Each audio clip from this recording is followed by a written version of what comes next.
মালদায় জলসা করতে গেছি, মালদায় জলসা করতে গেছি তো আগে গেছি ঘন্টা দুই আগে, তারপর স্টেজে নিয়ে গেছে।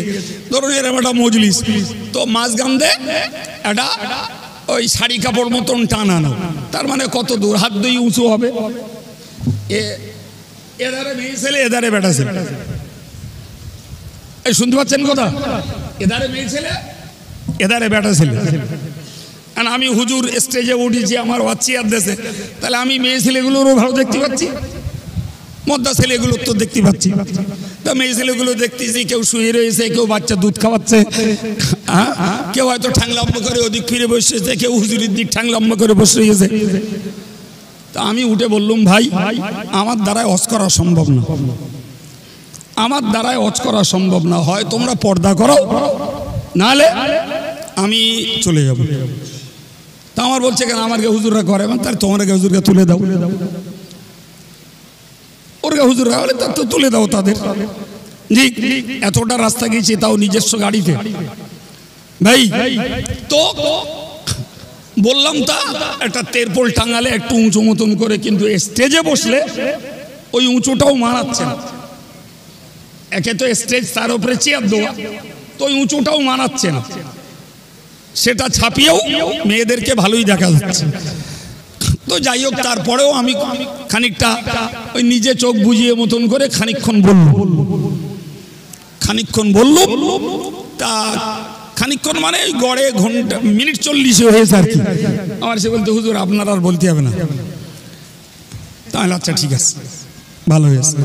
তা আমি মাইক ছেড়ে দিলুম, এবারে পর্দা খুলে দিলে দে, ওর গাড়টা হুজুর তুলে দিলে, সে হুজুর ভাটিয়ালি সুদ ধরলে, একদম সব চাঙ্গা হয়ে গেল।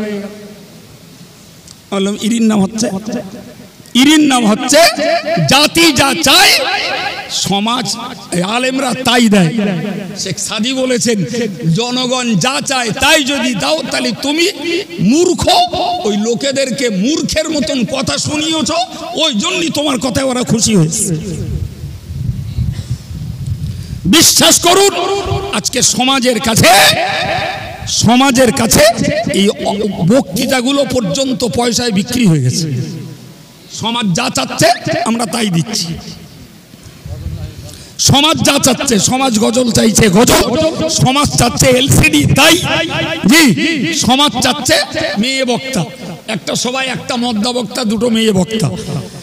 আর আমি যদি পাশে সভা করি, আমার সবাই লোক বেশি হবে না ওকে না, তাড়াতাড়ি বলেন। আজকে রাত্রি সভা আমার কাছে এসছে এক হ্যান্ডবিল নিয়ে, দুটো মেয়ে বক্তা, একটা মদ্দা বক্তা। তা আমি বলছি, ভাই আমি সেখানকার বক্তা না, আমার কাছে এসছে প্রতিরোধ করার জন্য। আমি বললাম, ভাই তোমরা টাকা দিয়ে সভা দিচ্ছ, আর আমার কাছে এসেছো কেন গালি শোনাতে?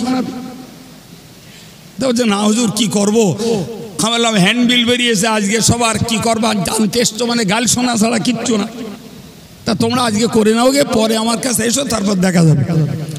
এবারে আমি শুনছি, তারপরে মদ্দা হুজুর যখন হজ করেছে তখন 150 বক্তা, আর মেয়ে হুজুর হজ করেছে 1000 আড়িয়ে হবে। আপনি হাসতেছেন, আমি দুঃখের সঙ্গে কথাগুলো বলছি, জাতি কোথায় পৌঁছে গেছে। আমি কেন বললাম কথাগুলো? যদি আজকের মেয়ে মহলে ইসলাম যদি ঢোকাতে হয়, তাহলে মেয়েদেরকে কোরআনের শিক্ষার ভিতর দিয়ে কোরআনের আলোয় আলোকিত করতে হবে। তারপরেও সেখানে বক্তব্য, যদি একটা মেয়ে প্রকৃতপক্ষে মাদ্রাসায় পড়ে আদর্শবতী হয়, ধার্মিকা হয়, বিনয়ী হয়, নম্র হয়, পর্দাশীনা হয়, ইসলামী বিধানটাকে নিজের জীবনে যদি বাস্তবায়িত করতে পারে, তার দ্বারাই তার পরিবার, তার মহল্লা, তার সমাজ, তার পিতৃ পরিবার সবগুলোই আল্লাহ চাহে তো ধর্মের পথে ফিরতে পারে। তা না হলে আমি হুজুর হজ করব, সেই এলেম বক্স সাহেব হুজুরের ওই দাদির মতন শোনা হবে, হেরা এলেম তুই কি করেছিস, যে হুজুর উঠতে, যে বলি সাহেব উঠতে তোর নাম বলতে, কি হজ বুঝতেছেন? বুঝতে পারতেছেন কথা আমার? এইটা যদি মেয়ে মহলে মেয়েরা যদি নিজেদের মাঝখানে এ কাজটা করতে পারে, তাহলে স্বাভাবিকভাবে মেয়ে মহলে ধার্মিকতার সংখ্যা বাড়বে, বিশ্বাস হয়? তাই বলে মেয়েদেরকে অস করতে দেবেন? মেয়েরা মাইকে উঠে কথা বলবে আর লোকে ওই শুনে হেদায়েত হবে, হয় ভাই? মদ্দা লোকে হালি পানি পাচ্ছে না, মেয়ে ছেলে কি করবে সেখানকে? এই কথা বলেন না, মাঝে মাঝে শোনেন না আমাদের দেশে খোকা মৌলবি আছে, মানে আছে মানে মাঝে মাঝে তৈরি হয়। তা আমারে দু একজন বললে আমি বলি, শোন বাবা, এই খোকার বাপটাই নাকের জল চোখের জল হচ্ছে লোকের বস বোঝা থেকে, আর খোকার কাজ এই হচ্ছে না, হয় না? প্রিয় ভাইরা আমার, সুতরাং অল ইন্ডিয়া সুন্নতুল জামাত মেয়েদেরকে কোরআনের আলোয় কোরআনের শিক্ষায় শিক্ষিতা করতে চেয়েছে কেবলমাত্র রান্নাঘরে, ঘরের ভিতরে, মেয়ে মহলে এই কোরআনের পথটা পৌঁছে দেওয়ার জন্য। এখন আমি আগে একবার বলেছি, আবার বলছি, যদি পার্সোনালি কোনো মেয়ে সে যদি নীতিচ্যুত হয়, সে যদি কোরআনটার শিখে আর পথ ধরে সে যদি পথ হারা হয়, দ্যাট মিনস একটা মেয়ে মওলানা হলো, সে নামাজ পড়ে না, সে মওলানা হলো, সে পর্দা করে না, সে মওলানা হয়েছে, সে তার স্বামীর দাম দেয় না, সে মওলানা আলেমা হয়েছে, তার ভসুর ননদ কারুর দাম দেয় না, সে মওলানা হয়েছে, শ্বশুর শাশুড়ি তার কাছে কোনো মূল্য নেই, তাহলে ও কি হয়েছে বলেন? দীপ বলেন, বলেন কি হয়েছে? Thank you, correct answer. ও গাধা না, ও গাধি তৈরি হয়েছে। জি, তার মানে ও বোঝা বয়ে বেড়াচ্ছে, অথচ ভোগ করার ক্ষমতা ওর নেই। আমরা দোয়া করি, আর যারা গার্জিয়ান আছেন তাদের কাছেও আবেদন করি, আপনার টাকা, দেশের জনগণের টাকা, একগুচ্ছ আলেমার কমিটির লোকেদের মেহনতের বিনিময়ে এই প্রশিক্ষণ দেয়া হচ্ছে। এরপরে যদি আপনার মেয়ে কোরআন সুন্নাহর নিয়মের বাইরে চলে, সেখানে আর খাদিজার প্রধান শিক্ষক দেখতে যাবে না, খাদিজার কমিটির সদস্যরা দেখতে যাবে না, আমার মতন আব্দুল কাইয়ুম খোঁজ নিতে যাবে না, সেখানে স্ট্রিক্টলি হুইপ নিতে হবে আপনাকে। আপনি যদি মনে করেন আমি 2 পাস আর আমার মেয়ে মাধ্যমিক পাস, সুতরাং আমার মেয়ের দাম খুব, ও মেয়ের কপালে শ্বশুরের বাড়ির ভাত খাওয়া বলো বড় কষ্ট, বলো। লিখে রাখেন আমার কথা, লিখে রাখেন আমার কথা। ও মেয়ের কপালে স্বামীর ভাজ্যটা বহুত কষ্ট আছে। সুতরাং সে যে বিদ্যা শিখছে, সে যত বড় বিদ্যান হোক আমি বাপ, সে যত বড় বিদুষী হোক আমি তার মা। সুতরাং তোর শিক্ষার মর্যাদা তোর কাছে, কিন্তু বাপ হিসাবে আর মা হিসাবে তুই আমার কাছে সন্তান। যত বড় বিদ্যান হোস তুই খুকি, যত বড় বিদ্যান হোস তুই খোকা। এই কথা বুঝতে পেরেছেন কি? যেদিন গার্জিয়ান গুলো এই শক্ত মানসিকতা তৈরি করতে পারবে, সেদিন এই মেয়েদের দ্বারা কোরআন বাস্তবে রূপ নেবে।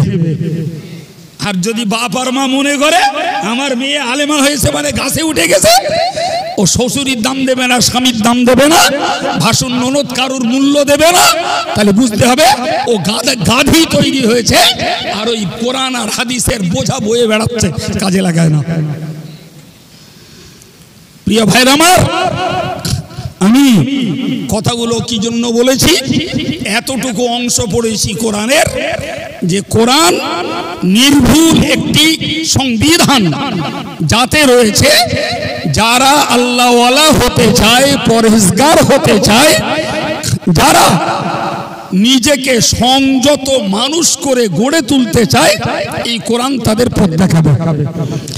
আমি আমার আনুষঙ্গিক আলোচনার ভিতর দিয়ে 2টি জিনিস বুঝিয়েছি। একটি হলো ছেলেদেরকেও যোগ্য হাফেজ, মওলানা, মুফতি, মুহাদ্দিস, আল্লাহওয়ালা তৈরি করার দরকার আছে। আনুষঙ্গিক বুঝিয়েছি যে মেয়ে মহলে যদি প্রকৃত দিন ছড়াতে হয়, তাহলে শুধু অজের ভিতর দিয়ে হবে না, তাদেরকে মেয়ে মহলে কাছ থেকে বসে ওই মেয়েরা যদি শিক্ষা দেয়, ওই কথাগুলো বলো চুম্বকের মতন তারা আকর্ষণ করবে। এই কথা বুঝতে পারছেন না বাবা? জি, ফলে আমরা অল ইন্ডিয়া সুন্নতুল জামাতের পক্ষ থেকে দেশের জনগণের দানটাকে হাত পাথেও করে এই যে পরিষেবা দিচ্ছে, এটি বাহির এবং ভিতর দুটো দিক দিয়ে এই কোরআনের পথ আর কোরআনের আলো মানুষের কাছে বিকশিত আর প্রস্ফুটিত এবং উজ্জ্বল করার জন্য। আলেমা তৈরি হয়ে মেয়েটা যাবে, বাকি ডিউটিটা ভাই হার্ড রিকোয়েস্ট করছি, অন্তর থেকে অনুরোধ করে বলছি, বাপ আর মা গুলোকে নিতে হবে। আমি একবার বলেছি, আবার বলছি, যদি মনে করেন আমি 2-3 পাস, আমার মেয়েটা আলেমা হয়েছে, মা যদি মনে করে আমি 6 পাস, আমার মেয়েটা আলেমা হয়েছে, ভাই এই দাম যদি দেন, ও মেয়ে মাথায় উঠবে উঠবে উঠবে। লিখে রাখেন আমার কথা, লিখে রাখেন। ও স্বামীর দাম দেবে না, শ্বশুর শাশুড়ির দাম দেবে না, ও পরিবারে শ্বশুর পরিবারের কাউকে দাম দেবে না। আপনাকে একটা কথা ভাবতে হবে, মা তুই আলেম হয়েছিস, তোর এলমের মর্যাদা দিচ্ছি আমি, কিন্তু আমি তোর বাপ, আমি তোর মা, আমার নির্দেশনা, আমার হুইপ তোকে টু দি পয়েন্ট মেনে চলতে হবে। আমি তোর স্বামী, তোর এলেম তোর জায়গায়, আমার হুইপ তোকে মেনে চলতে হবে। আমি তোর শ্বশুর আর শাশুড়ি, তোর এলমের মর্যাদা তোর জায়গায়, পারিবারিক সূত্রে আমার বিধি নিষেধকে মান্য করে চলতে হবে। যে স্বামী, যে শ্বশুর শাশুড়ি, যে বাপ মা এই আলেমাগুলোকে এভাবে তারা আয়াত্তের ভিতরে রাখতে পারবে, আমি বিশ্বাস করি আমাদের এই মেহনতের কোরআন হাদিসের শিক্ষা অন্দরমহলে মায়ের জাতির জন্য হেদায়েতের আলো হিসাবে কাজে লাগবে ইনশাআল্লাহ। আল্লাহ বুঝদেন, বলেন আমিন। সম্মানিত ভাইরা আমার, এসব কথা কিচ্ছু বলবো ভেবে চিন্তে উঠিনি। আল্লাহ যা মুখে বলিয়েছেন বলেছি, অশালীন ভাষা বলিনি, বরং আপনাদের ব্রেনটাকে চর্চা করেছি। জি প্রিয় ভাই, এখন বক্তব্য হলো, ছেলেদের মাদ্রাসা চালাই আর মেয়েদের মাদ্রাসা চালাই। কেউ পড়বে, কেউ ছেলে মেয়ে পড়াতে দেবে, কেউ শিক্ষকতা করবে। কমিটিরা ভাবনা চিন্তা এবং সময় ব্যয় করে তার সুষ্ঠু পরিচালন ব্যবস্থা বজায় রাখবে। আল্লাহ যার অর্থ দিয়েছে তিনি অর্থ দিয়ে সাহায্য করবেন। আমি এই কথাটা প্রায় বলি যে একটি প্রতিষ্ঠান শুধু ছাত্র ছাত্রী দিয়ে চলে না, শুধু শিক্ষক দিয়ে চলে না, শুধু কমিটি দিয়ে চলে না ভাই, সেখানে এক গুচ্ছ মানুষের সমন্বয় লাগে। গার্জিয়ান, কমিটি, শিক্ষক, ছাত্র ছাত্রী, দাতা, সবার সমন্বয়ে তবে একটা রেজাল্ট পাওয়া যায়। ঠিক না ভুল বাবু? জি। তো আমি আর অঙ্গ বাড়াচ্ছি না, নামাজ আছে, খাওয়া আছে, মাগরিবের সময় তো 5:30টায় চলে এসেছে, তার মানে হার্ডলি এখান থেকে মাত্র 3.5 ঘন্টা, এর মধ্যে 2 বার নামাজ আবার খাওয়া। জি। তো আমরা সবাই জানি ইসালে সওয়াবের প্রস্তুতি মিটিং মানেই যে আমরা জেনে বুঝে বাড়ির থেকে মুখস্থ করে এসেছি যে ওখানে গেলে কিছু দিতে হবে, নাকি বলেন? গায়ে পয়সা কামড়াচ্ছে আপনাদের, তাই সময় ব্যয় করে, কেউ মোটরসাইকেলে করে, কেউ ট্রেনে করে, সেই লোক এসছে হাওড়া জেলার থেকে। কি তার মানে কি? একদম সম্পূর্ণ নিবেদিত একটা মন নিয়ে আমার সময় যাবে, আমার নিজস্ব খরচ হবে, আমার কষ্ট হবে, আবার গিয়ে দান করে আসবো। তাহলে খাদ্য দেবেন তো ডাল আলু নাকি প্যারাডাইজ দেবে নাকি গোষ্ঠটা দিতে পারে? হ্যাঁ জি।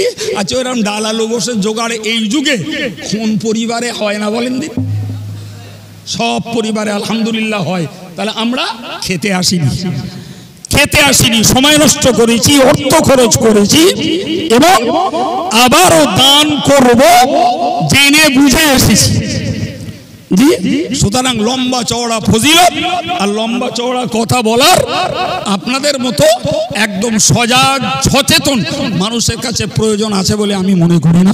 আমি আপনার দিলের মনের খোলা কথা বলেছি। জি।